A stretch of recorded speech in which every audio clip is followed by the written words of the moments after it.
Okay, I think hopefully everything's good. Just let me know if there are problems. So thank you very much for the introduction, and it's great to be here virtually. For the last Wild Ecology talk I actually gave right after I finished my PhD 8 years ago. So it was almost 8 years ago, within like about a week, I think it was the beginning of March, where I presented about some of the work I did in my PhD. So it's been a while since I've kind of been back at the University of Saskatchewan, and it's hard to say whether this is really being back there, although it kind of is virtually, since that's the world we're in. So what I'm going to do is I'm going to talk to you about some of the work I've been doing for the past 4 years that started as a part of my Libre postdoctoral fellowship, and then kind of has carried with me until now, and has kind of progressed in many ways with different partnerships over time. And so you probably are quite aware, I expect this audience to know, that birds have been declining very rapidly in the past, well, probably even longer than the 1970s, but that's about how long we've really been monitoring them to the extent we have information on. And so we've lost about 2.9 billion birds since 1970. And to put that a little bit more in perspective, since many of you may not have been around in the 1970s, I certainly was not, but Disneyland in Florida opened in 1971. So since that's been opened, we've lost about 2.9 billion birds.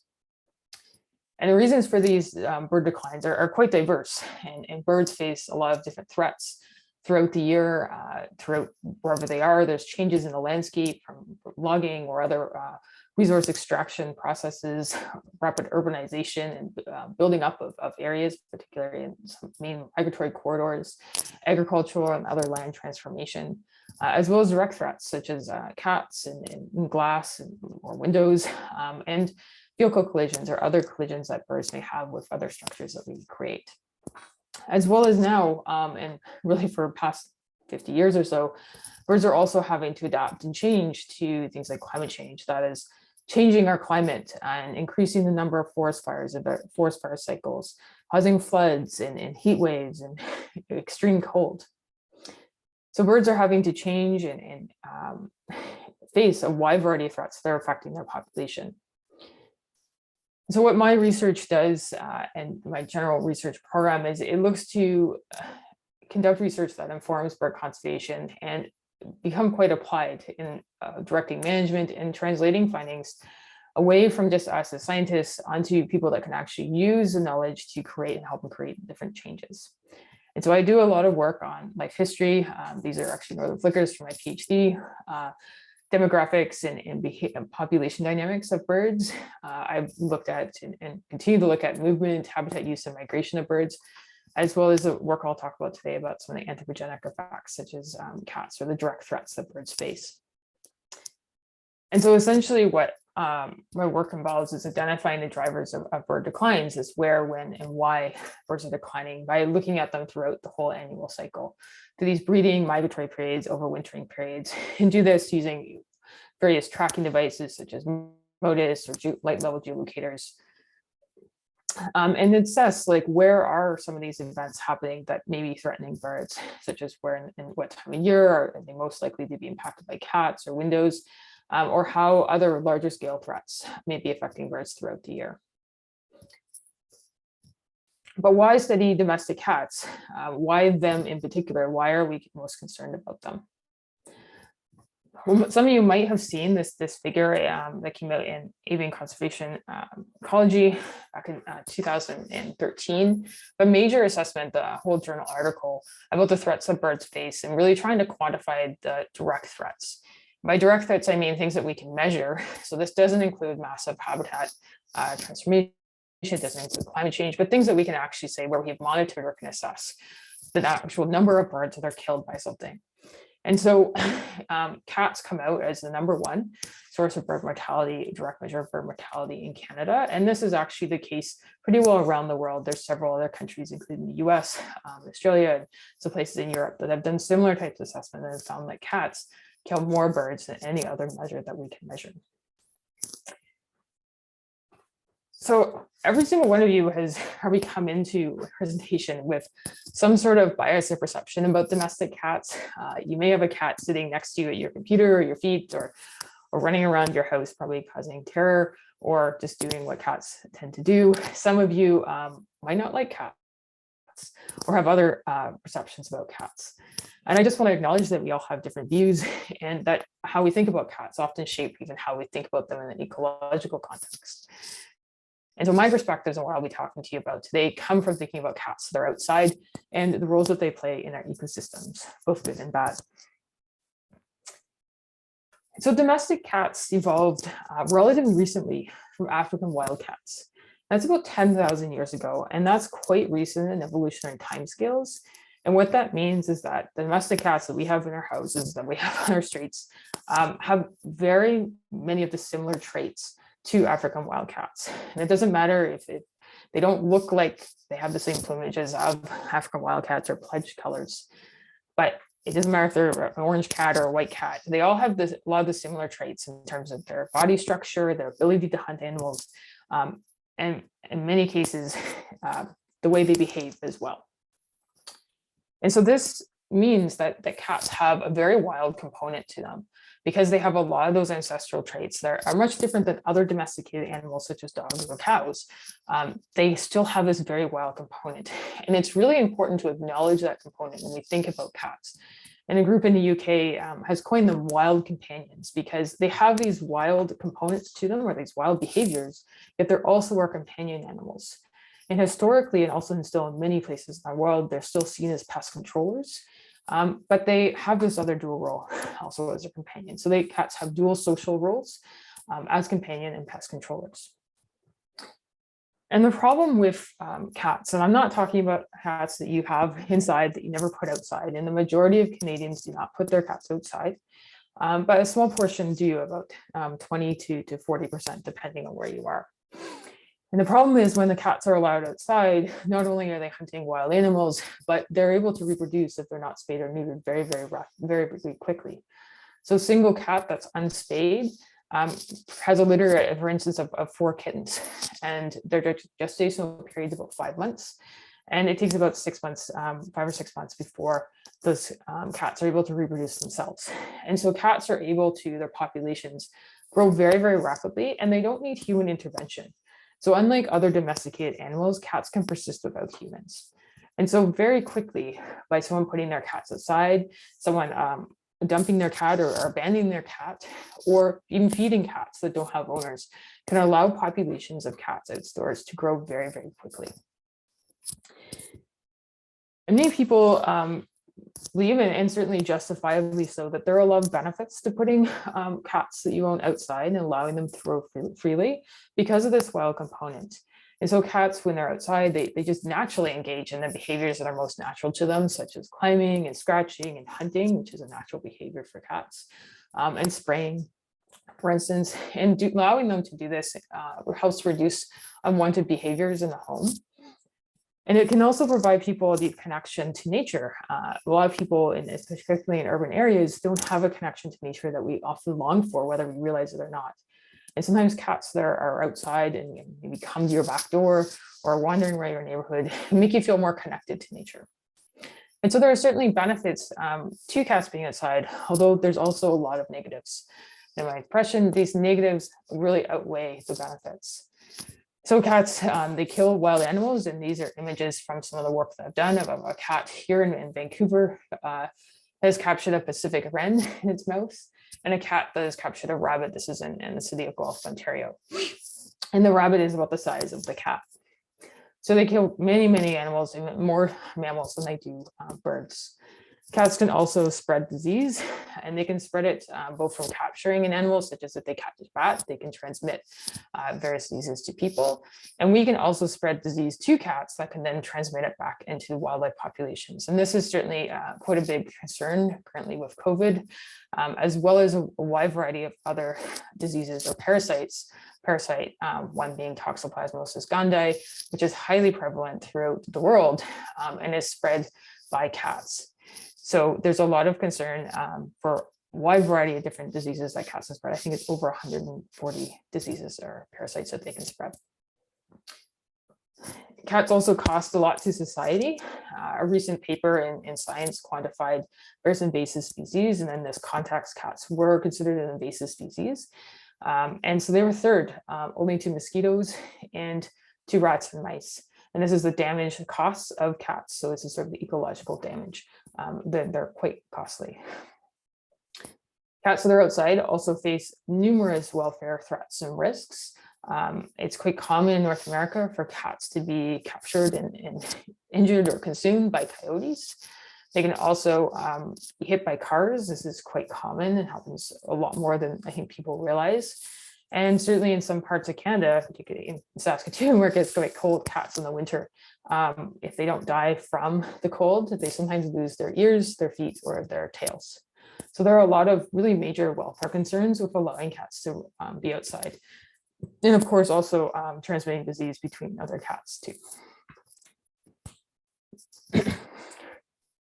So outdoor cats are what we call One Health issue. And if you aren't familiar with One Health, it's basically a concept that they put a fancy name on it. That says everything's connected. Our health, ecosystem health, animal health, everything's connected. And we have to acknowledge that everything's connected.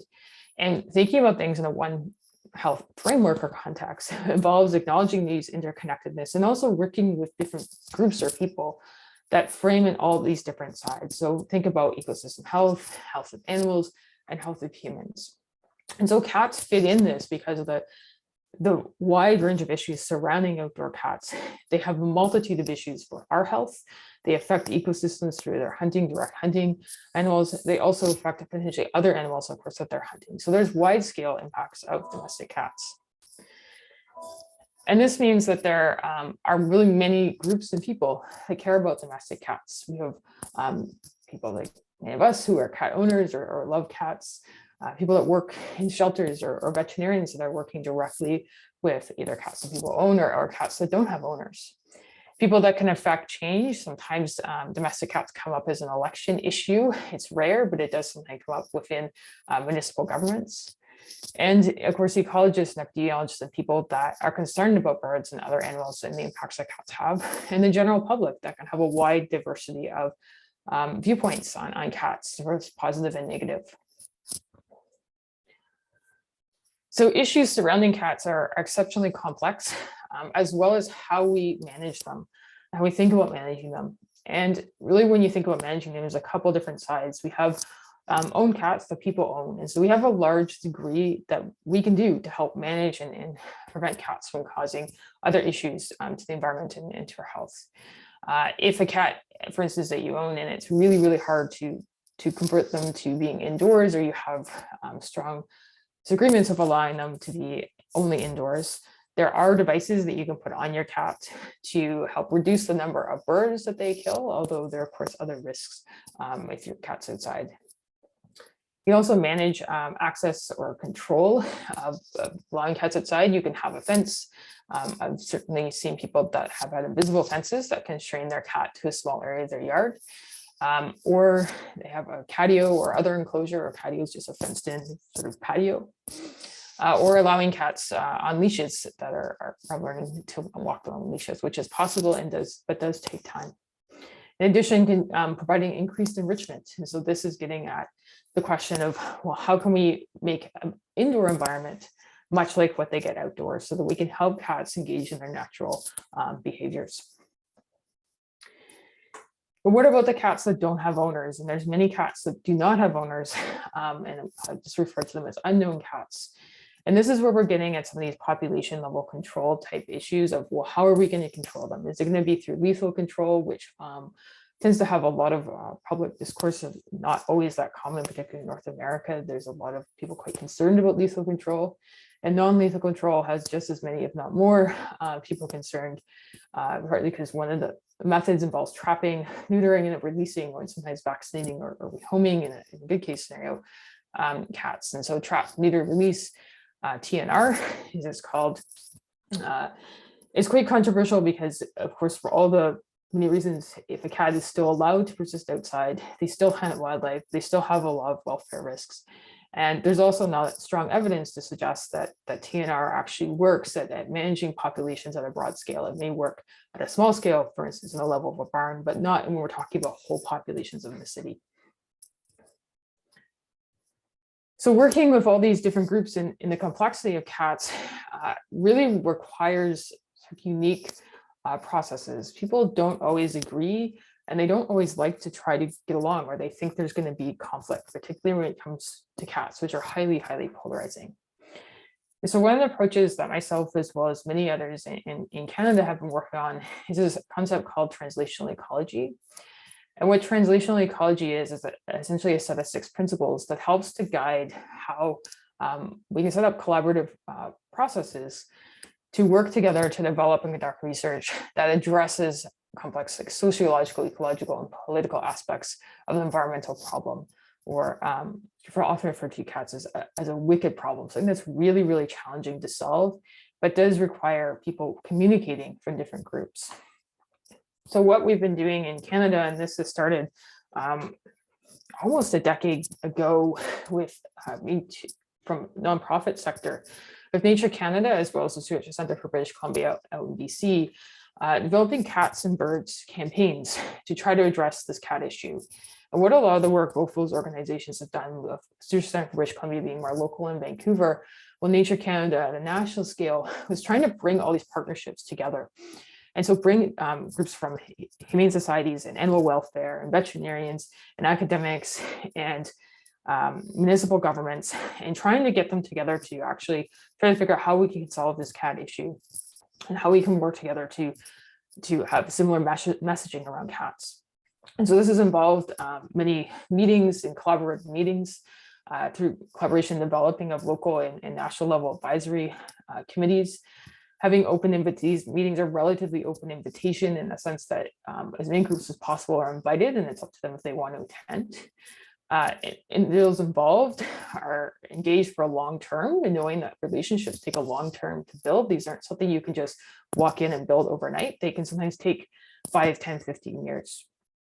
And also developing communication standards. We are working with people that may have differences and biases and opinions surrounding cats, realizing that we have to acknowledge and understand those opinions and kind of put your attitude at the door, so to speak. Then also, there's a process, identifying what we're going to accomplish together as a group, and then getting to a point where actually sort of progress is made and change is starting to be made with decisions through these groups. So over the past several years, we've come a few big wins, I would say. In Metro Vancouver, the Cats and Birds Committee has developed a statement of collaboration, which has brought all these groups together as really, I'm not going to call it a first step because it's taken many, many years to get to, but it's a really pivotal point where we've gotten to the point of having this collaboration agreement that frames and says what we're doing together as different organizations, as well as what the directives of and goals of that are, as well as the specific messaging that we agree to use in pretty much everything we're doing. In addition, the Canadian Veterinary Medical Association, and this is actually quite huge, has placed a position statement on free roaming, which we're saying is outdoor or just cats are allowed to roam freely.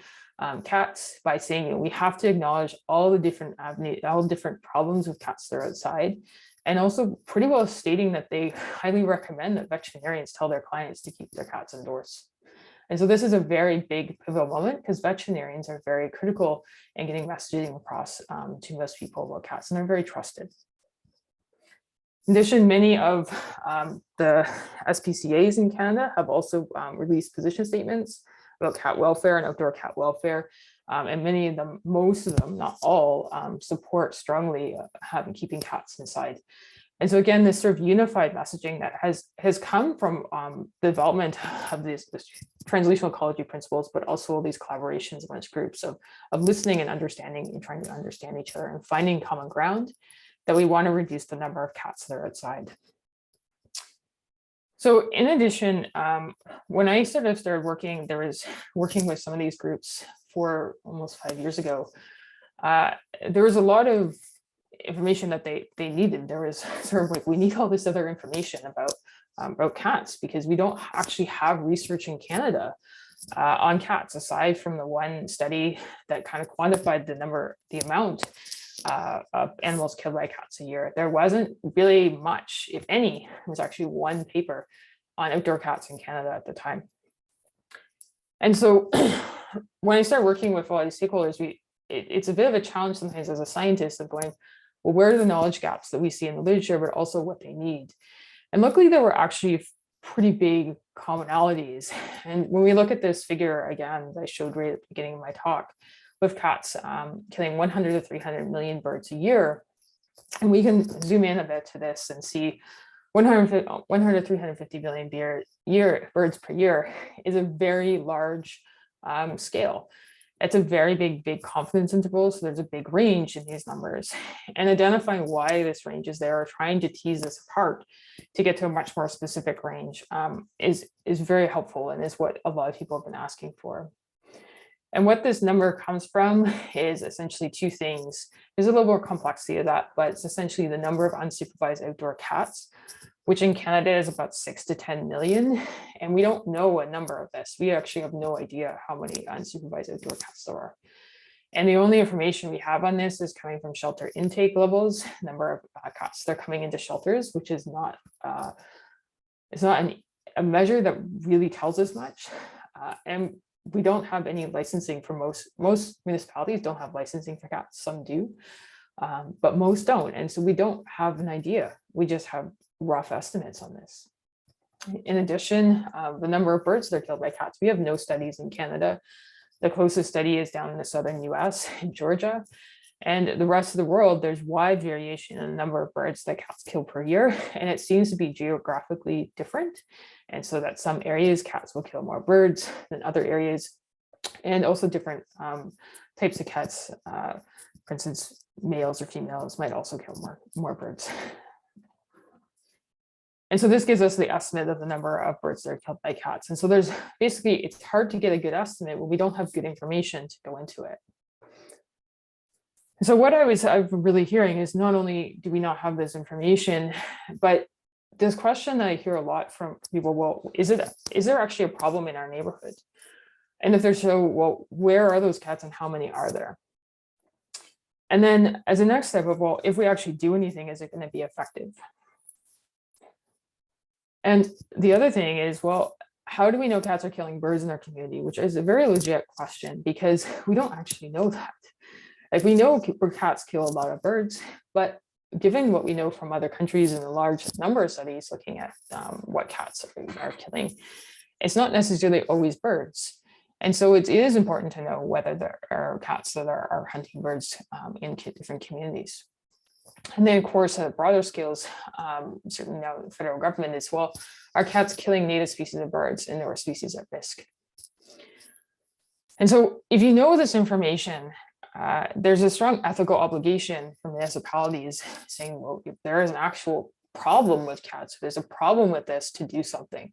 But sometimes you have to prove that it's happening to actually make that change happen. And so I'm going to talk about these things first, including where are cats and what are they capturing. And I'll start with where cats are.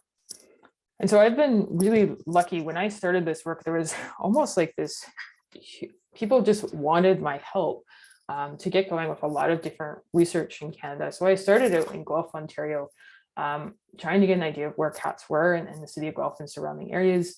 And then Nature Canada, with previously their Cats and Birds campaign, which has now turned into their Bird Friendly City campaign, wanted me to help with them setting up a similar study to what I did in Guelph, which I'll talk about in a minute, in Gatineau, Quebec, and then in Vancouver as well, a very big study that we're kind of wrapping up at the moment, looking at where cats are in the city of Vancouver.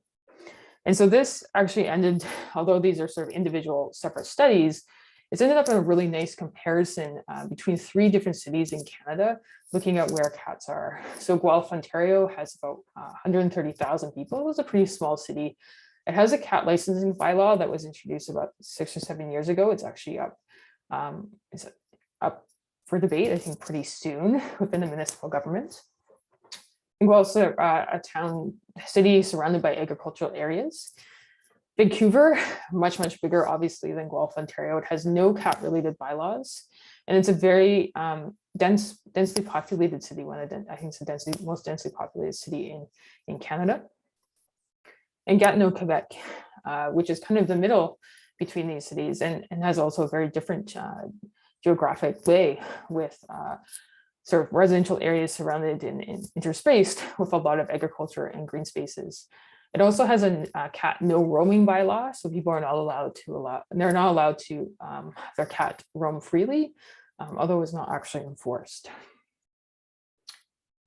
So what we did was we set up trail cameras throughout various locations in these municipalities, and in Guelph also in rural areas. And trail cameras capture images of anything that walks by, anything that moves, or anything that has heat signatures. They have infrared detection. And because we get these images, we can identify individual cats. And so we can see the different coat patterns, and these are different cats. Each of these are different cats. The only ones that are hard to identify are all black colored cats. And so when we have the same colored looking cats, we have to go by other features such as their body size, or if they have collar or other scars or something like that on them. And so going into looking at Guelph, Ontario, I had a grad student that finished about a year ago, and actually her thesis was just accepted for publication a couple of weeks ago. She's looking at, when we were looking at what affects cat local abundance across seasons between urban and rural areas. And so we had trail cameras set up in the city of Guelph, as well as in a few clusters in rural areas surrounding outside of the city.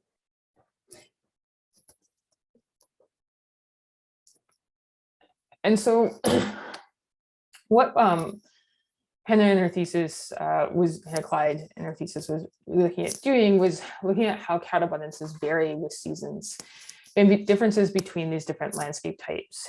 And so in rural areas, we saw fewer cats than we did in urban areas overall. And we also saw fewer cats in the fall and winter than we did in the spring and summer, which isn't surprising because a lot of cats are probably more indoors in the fall and winter than they are in the spring and summer when it's warmer.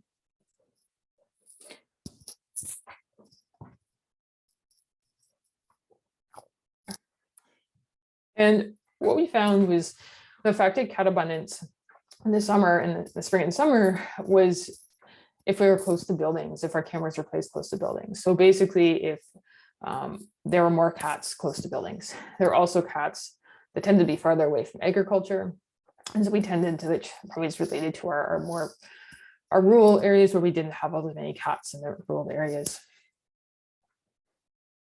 And in the fall and winter, along with seeing that there were very few cats close to far away from buildings, we also saw that they tended to be much closer to major roads, which are, again, partly a relationship with there being more major roads in the urban areas than in the rural areas. But interestingly, we also found that coyotes, if a coyote was present, so we were capturing images of coyotes also on the trail cameras, that there were far fewer cats. And so cats seem to be avoiding the coyotes. And so now moving across the country out to Vancouver, where this was quite a large initiative, which started the fieldwork right in the middle, right at the beginning of the pandemic in 2020. And we went for, originally was planning for 4 months, and then we ended up getting additional funding to do another 4 months. So we have a summer period and a winter period. I'm just going to share the results from the summer because I'm still working on the winter period.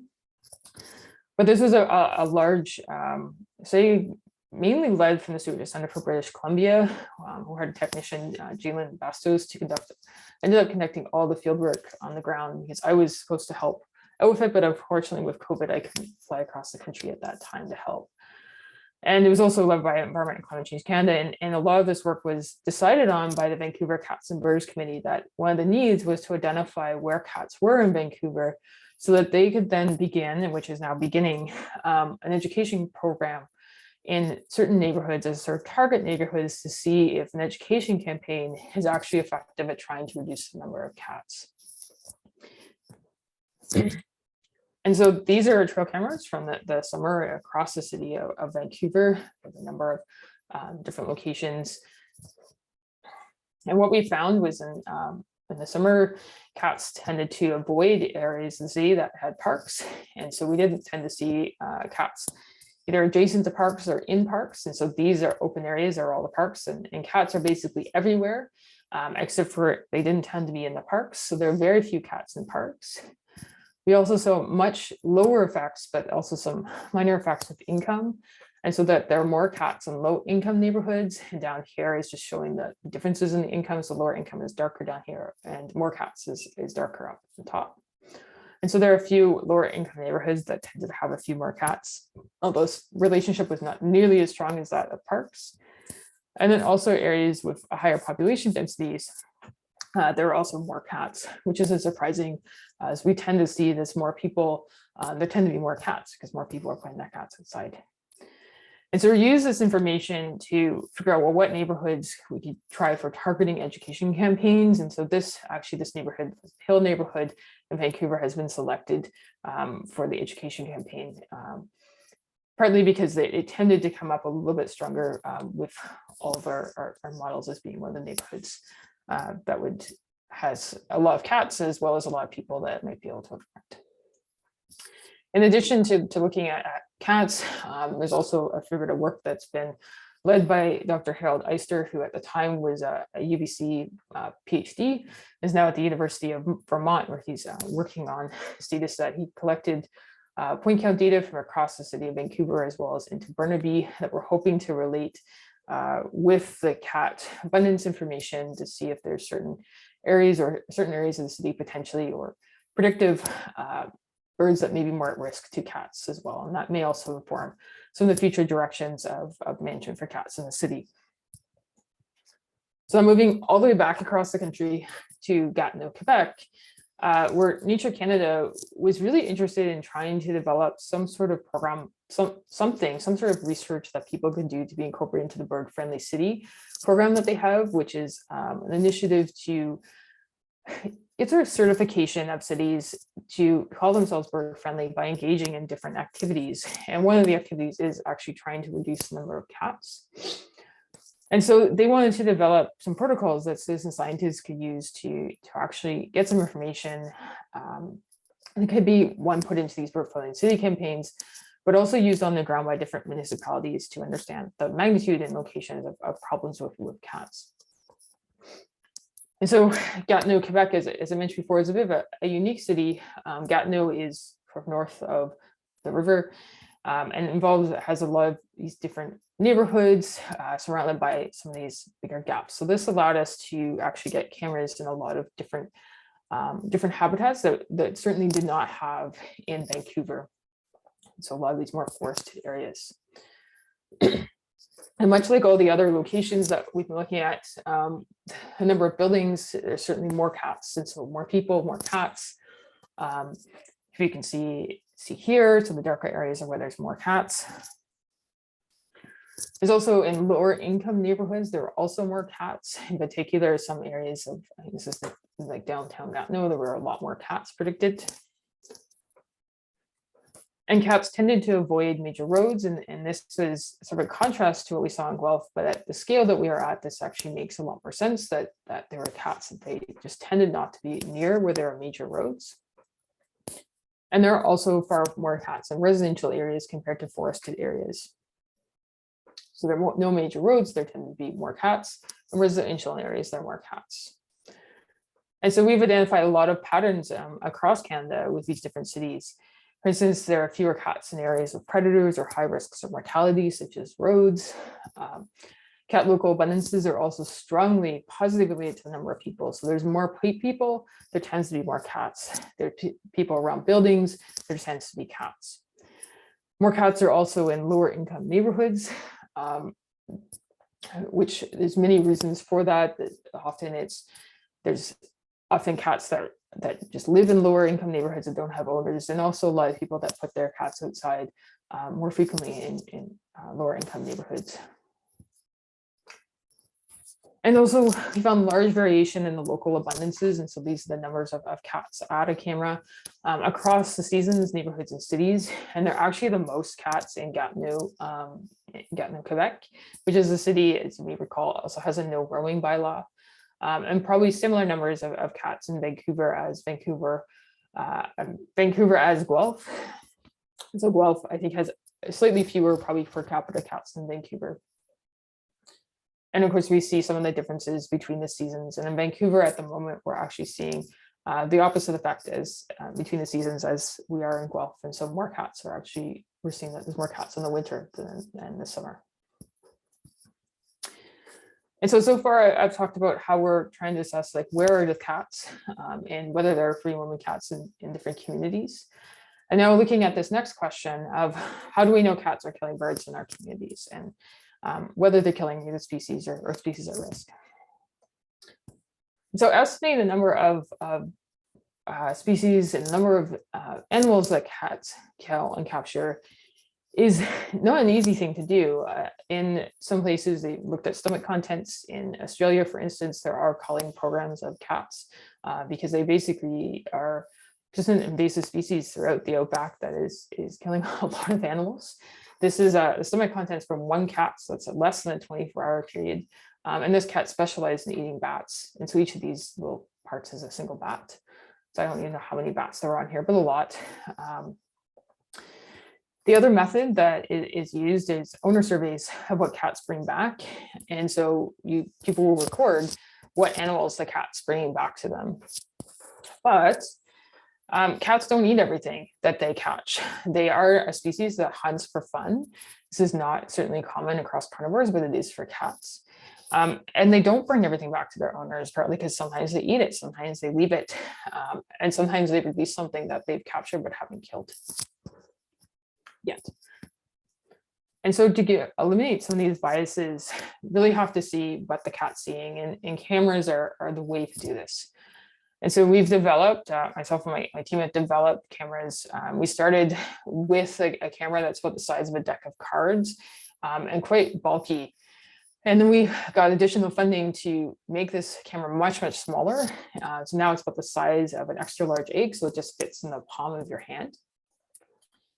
And these cameras allow us to see what the cats see. They give us a cat's eye view of the world, and we get to see what they're doing, where they're walking, the type of habitat they're going through, various animals or things that they meet, such as neighbors' dogs or their pets or even people. And they also allow us, which is what we're interested in, is seeing what they hunt and what they capture. So this is a video from one of our cameras on a cat. And this is the chin of the cat up here, and this is the ground. And this is going to be, you're going to see a cat actually hunting. And so the cat's in the grass, you just an animal right there that popped by. It's kind of prowled down. And the cat just pounced. So now it has the animal in its mouth that it's tossing around.